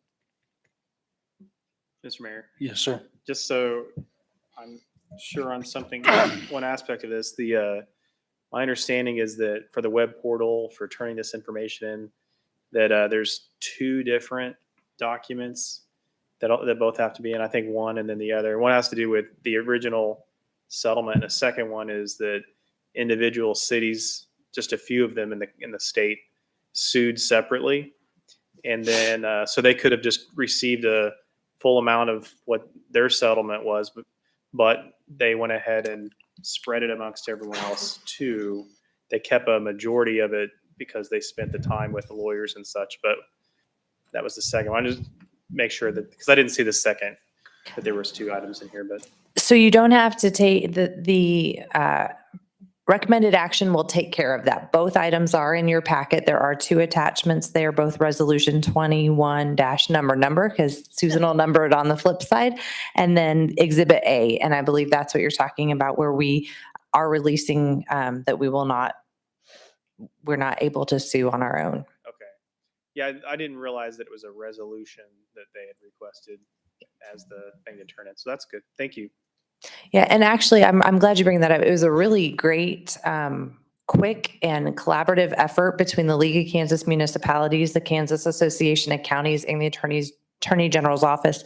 The way the legislation, I'm having trouble talking tonight. The legislation was written in such a way that those parties needed to come together to come up with this memorandum of understanding, so that basically all the communities are on the same page as to what the rules are going to be with regard to these funds. Mr. Mayor. So, question? Yeah. Okay.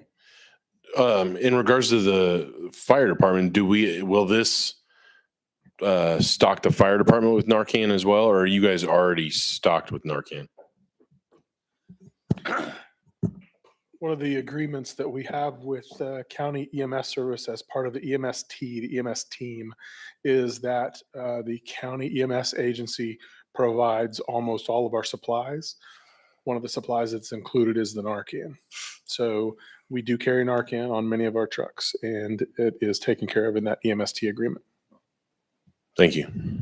And I know it's a long night, so I should just stop talking, but I will say that one of the opportunities we all have is to pool our money with other government agencies. So I'm not saying we're going to do this, but if we wanted, we could reimburse Butler County for those supplies. We could even look at giving those funds to South Central Mental Health to provide mental health assistance for addiction issues. We could pool money with Augusta and El Dorado. I mean, there's a lot of opportunities, just like with the ARPA money, to work together to use these funds in the furthest way possible we could make them go. That's awesome. Mr. I Mayor. have a question. Just Mike, go ahead, bro. Chief Russell, are all of your guys also certified in that as well, or is this a good opportunity to certify them all? Our certifications work a little bit different than law enforcement, and I'm unsure of the way his work, but the way ours work is those courses are more than just Narcan. You can't add Narcan on like a bonus to a first responder certification. So it might be an opportunity to pay for some initial courses of instruction. I think that might be a little bit outside of the scope of this.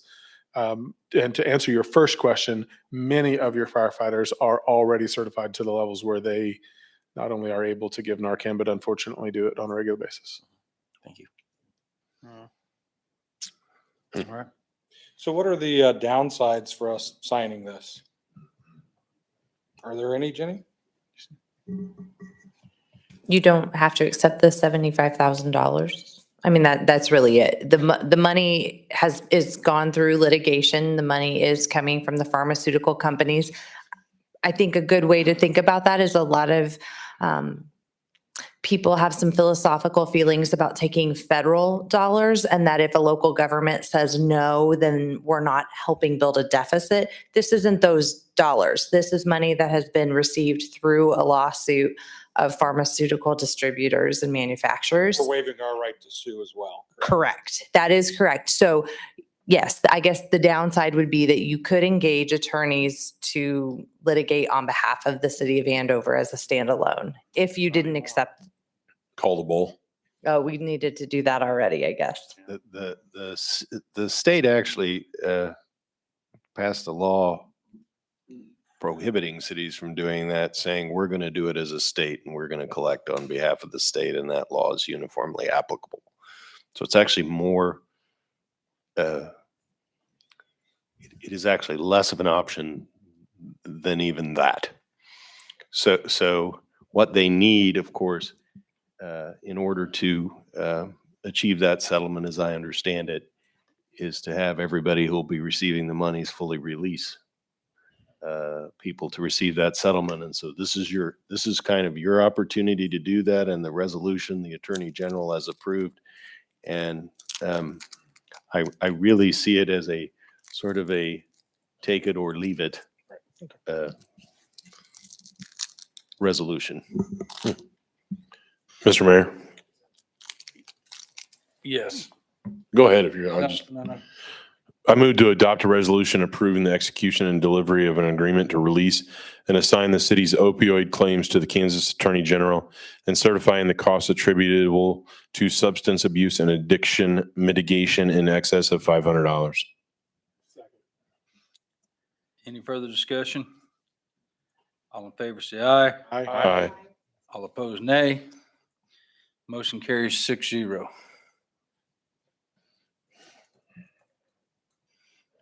Next item is City Hall office space. Mr. Mayor, Council, when the current City Hall was constructed, it was important for staff and the governing body at the time that a building was built that the city could grow into. So obviously, as the city continues to grow, so does its staff. We've now got to that point to where we need to start looking at utilizing some of that additional growth or some of that additional capacity that was built originally or included originally. So you will see as part of that original plan on the second floor, as many of you all know, there's an unfinished space that was designated for future expansion.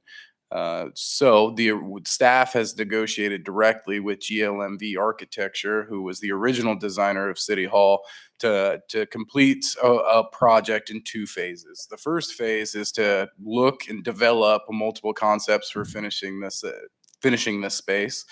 what you see in orange depicted in front of you. And then there's some additional space that we think could even set us up in the future for more growth. So they're going to look at some concepts that include the areas in blue as well. So once we've developed and agreed to a concept, then the second phase of this agreement would actually develop those construction documents that will be used to bid the project and then to administer that project through construction. So this is a 2022 expenditure. It was included in the 2022 adopted budget. You'll see that reflected in the motion, in the proposed motion. We would anticipate starting work on this as soon as possible, because as you know, this is one of the first steps that we have to do in order to add the public information officer, which was also included in the 2022 budget. So staff would recommend approval of this agreement.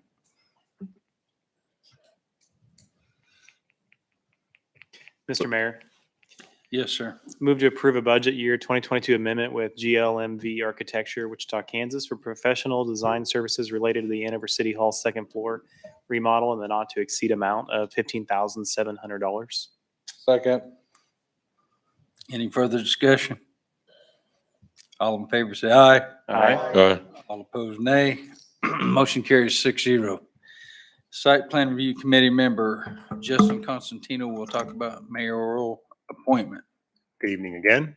The Site Plan Review Committee is a 6-member committee that meets on the first Tuesday of every month to review non-residential development projects, apartments, landscaping, things of that nature. The members of the Site Plan Review Committee are appointed by the mayor. As I mentioned before, it's a 6-member committee that serves staggered 3-year terms, and they typically have experience either in urban planning, architecture, local business management, building construction. So those types of related fields generally are the makeup of that committee. The Site Plan Review Committee currently has 5 sitting members, so we do have a vacancy. So we are requesting that the mayor appoint a new member to serve that open vacancy. That concludes my presentation. I'm available for any questions that you may have. Mr. Mayor, Yes, sir.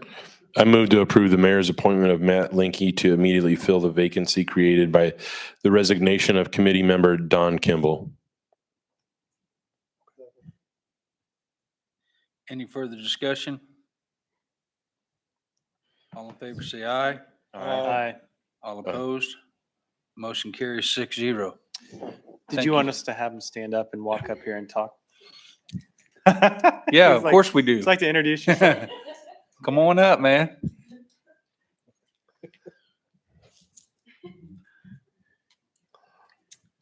Good evening. Thanks for having me. Matt Linky. I'm up at 21st and Andover in the Cornerstone area. I'm a quality control manager for a large commercial contractor in town. So I've been in the industry of construction for 14, 15 years now.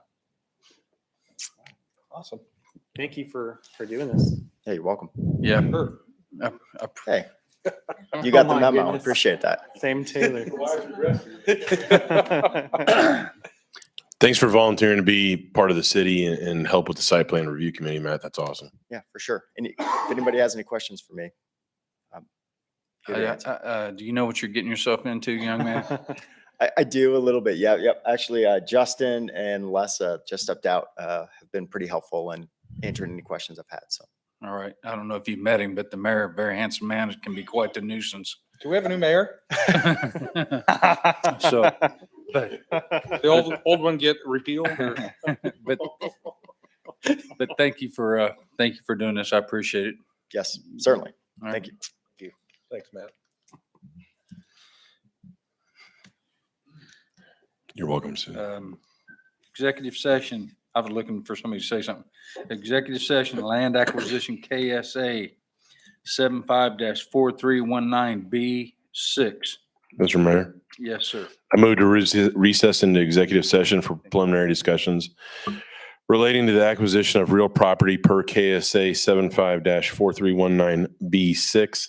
Session to include governing body, city attorney, city administrator, community development director, and assistant city administrator, and legal staff Jessica Williams.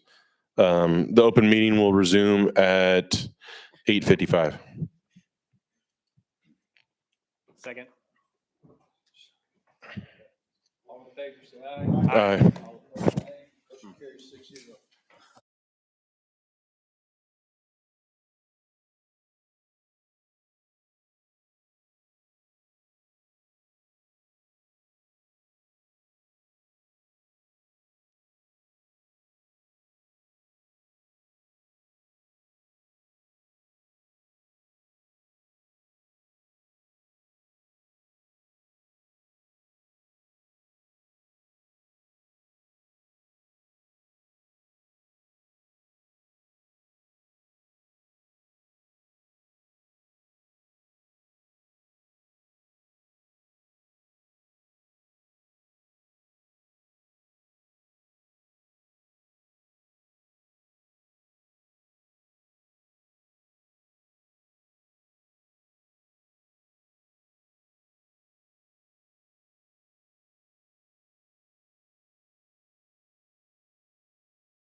All in favor, say aye.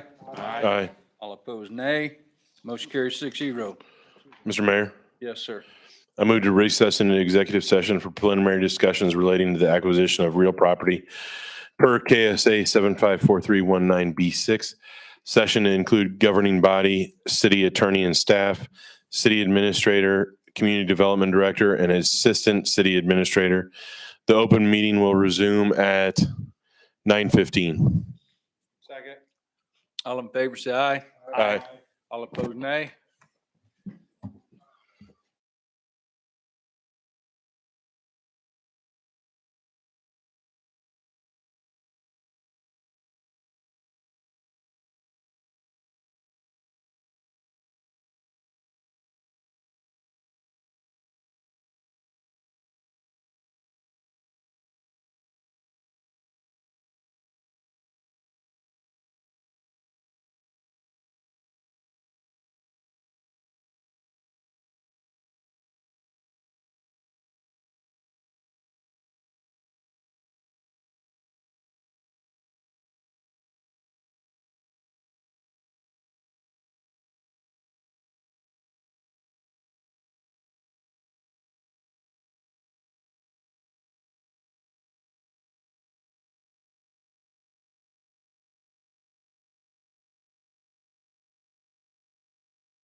Motion if you want. Yeah. do Mr. Mayor. please. Make a motion to return from executive session. Second.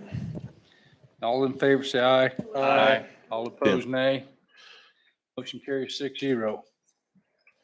Homer, Mr. Mayor, go ahead, brother.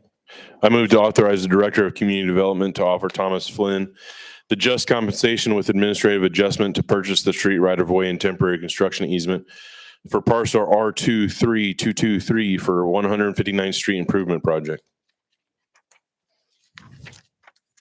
Second. Somebody? Second. Any further discussion? All in favor, say aye. Aye. All opposed, no. Nay. Motion carries 6-0. Mr. Mayor, Yes, sir.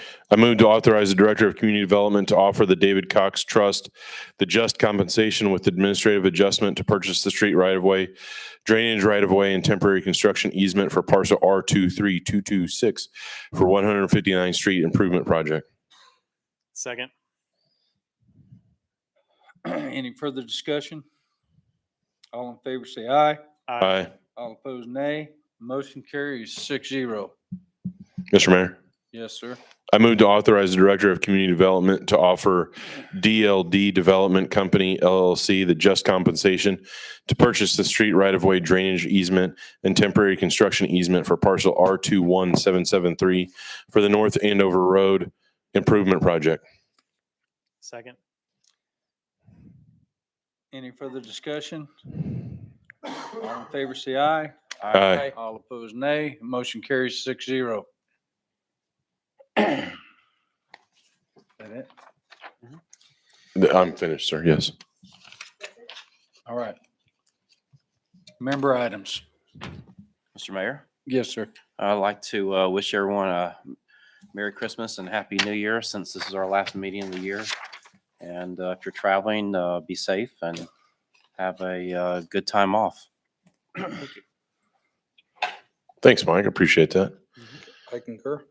Pretty powerful meeting tonight too, with two things dealing that are hitting the community hard. Maybe not necessarily our community, but the nation in a whole with the opioid epidemic, and just we had a lot of stuff going on tonight. So just it's in a life saving event too. That's it's awesome, right? But just keep all that stuff in your prayers when we're doing stuff this holiday and hanging out with your family and stuff. So We have a lot of stuff going on in Andover. New fire station. We've met with the design team and contractors and all that fun stuff. So we have a new fire station coming. And then last night at the workshop, we're talking about phase 1 of the 13th Street Park. I mean, it's every year is getting better in Andover. So Growing. we're growing, doing lots of new things. So that's all my wisdom. Anyone Thanks else? for bequeathing that. Oh, can we announce disc golf tournament? Yeah. Okay. All right. So January 8th, there is a disc golf tournament. I'm not sure if it's online yet, but it'll be here at Central Park. Ducks is putting it on, and you should see something online pretty soon. If it's not on there, I haven't checked today. So January 8th, Saturday. Is that just a pro tournament, or does it sponsor It's a do anything? sanctioned tournament, so it'll be all ages, and there will be pros there as well. Is it ice and snow? It could be cold. Okay. Maybe windy. Mr. Mayor, if I could, I wanted to read a comment that we received on Facebook about Hometown Christmas that I think everyone should be aware of. It said, "Our family was able to make it later in the evening. Absolutely amazing. Thank you, City of Andover, for putting on such an event. As my wife said, it felt like we were in Stars Hollow and Gilmore Girls. Joy in the air, laughter on everyone's faces, just magical. Please continue and grow this tradition. Our family loved it. Merry Christmas." So just wanted to make sure everyone was aware that the community loved it. We had an enormous turnout. I know we ran out of s'mores. We ran out of our reindeer chow. So it was very, very well received, and the community loved it. And I think the committee deserves an extra round of applause for the work that they did to make sure that Hometown Christmas came back better than ever, I think. So thank you. Awesome. Hometown Christmas was amazing. I had so many people come up to me during and after. I still get emails or phone calls from neighbors saying how they had a great time, and they love the lights in the park, Rick. I know you're probably tired of me telling you that, but people just love being able to drive through Central Park and see all the beautiful lights and Christmas music and, you know, things like that. So we're kind of getting that small town feel that we all want. I ran into some friends of mine too that don't even live in town. So that was kind of cool that people our names getting out there a little bit. So people are starting to look around and see that we have things to offer. So that's kind of cool. And I just want to, and I know we probably got it on Facebook and everything else, but lock your cars. People come over here because we don't lock our cars. A good friend of mine was just having a walk the other morning in our Central Park and come back and all her stuff was gone because we're so comfortable because of the community we have that yes, we're a small town, but we are directly hooked to a big town. And they intentionally target our city because we feel that comfortable, which says something about our police department and our community. But at the same time, lock your cars, man, because this ain't a one-off, is it, Buck? I mean, I'm sorry, Captain Buchanan. Chief. Oh, shit. That's okay. You know, we preach it a lot about locking your doors, and a good example is that when they'll grab pretty much whatever they can, run to one of the local stores and spend money just to see if it's going to be a valid card and start racking up bills. Exactly what happened on this case here. We're hoping we can get video footage. That's just a hope. And we also caught some people here recently, shoplifter from Atwoods. We just happened to have a detective driving down the road when the call came out. So if you see something suspicious, please call it, because we could be by chance be in that area, and we were able to catch these folks. This guy had a long history of shoplifting and stealing, so he's sitting in a nice little hotel in Butler County Jail right now, and hopefully spend a few days there. Do we have anything like that we put on Facebook, or can we? 9 o'clock every night. Yeah, 9 o'clock on Facebook. Okay. I don't ever get on there. Chief sends it out. I would. I don't have an office, so. Mr. Mayor. Oh, my Lord. Mr. Mayor. Yes, sir. I did want to, kind of going on what Tim said, we've had a great year. And then also I think in the future year to come to have a lot of things coming and a lot of change. And I just want to read the quote from whoever puts out the City of Andover agenda in our workshop and stuff. And this quote was, "The way I see it, if you want the rainbow, you got to put up with the rain."